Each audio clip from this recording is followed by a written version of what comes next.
Moses Lake United Methodist Church's congregation is celebrating the Reverend JoAnn Shaadd's recent academic achievement. She earned her doctorate degree. Regardless of the achievement, the Reverend Dr. Shaadt has learned it's a tougher road for women leaders in clergy, especially when other churches still don't allow it. The Moses Lake congregation is the second she has served as pastor over her 20-year career. The first was on Mercer Island.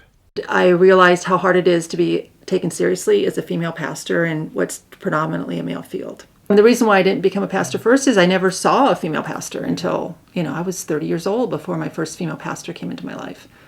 So it didn't seem like it was even a possibility. Shaadt says she merely rises above it. I learned how to laugh about it. You just learn how to just smile. There's a movie, I think Madagascar, you just smile and wave.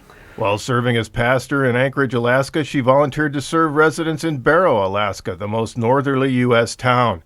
It is dark and cold there most of the time, and she learned that domestic violence runs rampant in the community.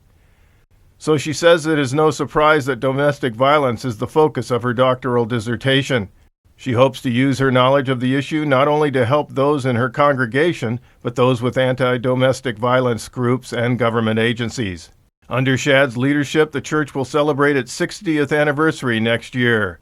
The church reorganized its leadership and is now reaching out to Moses Lake's growing Hispanic community. We have a brand new family in leadership, the Robledos. Lupe is our new lay leader. His wife Matilda is our new outreach director, and their daughter Adriana is now our community outreach person. Adriana is Hispanic. She's a single parent. She's early 30s, but she knows the neighborhood and she knows the folks here and she knows what works for them. Shaadt, who has an 11-year-old daughter and wanted to be closer to family in Washington, says the congregation's collective decision to reach out more to the community was one of her main reasons she located here 2 years ago. She says an unusual experience also contributed to her decision. There was also a vision that I had. It's a very odd thing, but I had a dream about a place where I'd be active in ministry.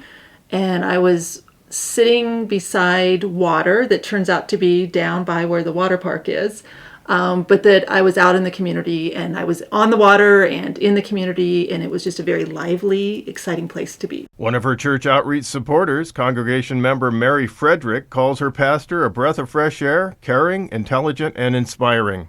She's blended in so well and found out so much about the community. She's worked with the homeless and the soup kitchen. I'm Jeff Chu for iFiber One News.